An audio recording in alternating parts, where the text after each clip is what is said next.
اہل تشیع کی جامع مسجد میں ایک خودکش حملہ ہوا جو کہ نہایت قابل افسوس اقدام ہے، اور اس اقدام کی جتنی بھی مذمت کی جائے کم ہے۔ کوئی بھی سنجیدہ فکر رکھنے والا شخص مسلمان وہ اس بات کی ہرگز حمایت نہیں کرے گا کہ اس طرح کا کوئی اقدام کیا جائے جس کی نہ تو شریعت اسلامیہ میں اس طرح اجازت ہے اور نہ ہی ہمارے ملک کا قانون اور آئین اس بات کی اجازت دیتا ہے۔ یہ ایک نہایت قابل افسوس اور قابل مذمت اقدام تھا جس کی جتنی مذمت کی جائے کم ہے۔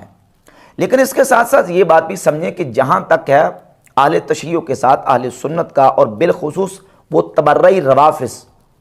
جن کے افکار و نظریات فاسد ہیں، ان کے ساتھ اختلاف کا،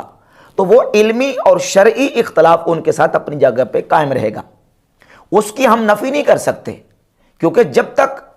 وہ نظریات اور افکار موجود رہیں گے جو افکار و نظریات فاسد ہیں تو ان کے ساتھ وہ اختلاف قائم رہے گا۔ مرزا جیلمی نے اس کے اوپر ایک کلپ ریکارڈ کروایا اور اس میں وہی باتیں پرانی اپنی سابقہ روش کے مطابق اہل سنت و جماعت کے حوالے سے، دیوبندیوں کے حوالے سے، حسام الحرمین، المہند اور دیگر وہی پرانی جو سابقہ جس طرح باتیں کرتا ہے انہی باتوں کو بار بار دہرایا، اور اس میں چند مغالطات دیے ہیں جن کا ازالہ کرنا ضروری ہے۔ تو اس سلسلے میں سب سے پہلے تو یہ تمہیدی طور پر بات اپنے ذہن میں، دماغ میں بٹھا لیں کہ شریعت اسلامیہ کے جو احکامات حکام کے ساتھ متعلق ہیں اور جس میں شریعت نے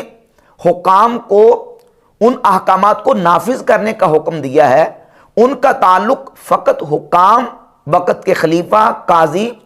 اور ملک کے سربراہ کے ساتھ تعلق ہے۔ عام رعایا، عام مسلمانوں کو، عام شہریوں کو ان شریعت کے احکامات کی وجہ سے قانون اپنے ہاتھ میں لینے کی اجازت ہرگز نہیں ہے۔ مثال کے طور پر ہم صحیح بخاری ہی سے دو روایات پیش کر کے اس کی مثال میں پیش کر دیتا ہوں، ہم اس کو شروع کرتے ہیں۔ صحیح بخاری میں 3017 نمبر حدیث ہے کہ نبی کریم صلی اللہ علیہ وآلہ وسلم نے ارشاد فرمایا، من بدل دینہ فقتلوہ، جو اپنے دین کو بدل دے اس کو قتل کر دو۔ اب صحیح بخاری میں حکم ہے کہ جو مرتد ہو جائے، جو دین کو بدل دے اس کو قتل کر دو، لیکن اس بنیاد پر کوئی بندہ اپنے ہاتھ میں تلوار یا ٹوکا لے کے مرتد ہونے والے قادیانیوں کو یا کسی بھی مرتد ہونے والے شخص کو اپنے ہاتھ میں قانون کو لے کر اس حکم شریعت کو نافذ کرنے کی کوشش کرے تو اس کی ہرگز تائید نہیں ہو سکتی۔ یہ حدیث صحیح بخاری میں 3017 نمبر موجود ہے، اور صحیح بخاری میں 6930، 31، 32، 33 یہ مسلسل احادیث ہیں جس میں خوارج کے احکامات اور خوارج کی علامات اور نشانیاں بیان کی گئی ہیں۔ اس میں حدیث ہے کہ نبی کریم علیہ الصلوۃ والسلام نے خوارج کے بارے میں یہ حکم دیا، اینما لقیتموہم فقتلوہم،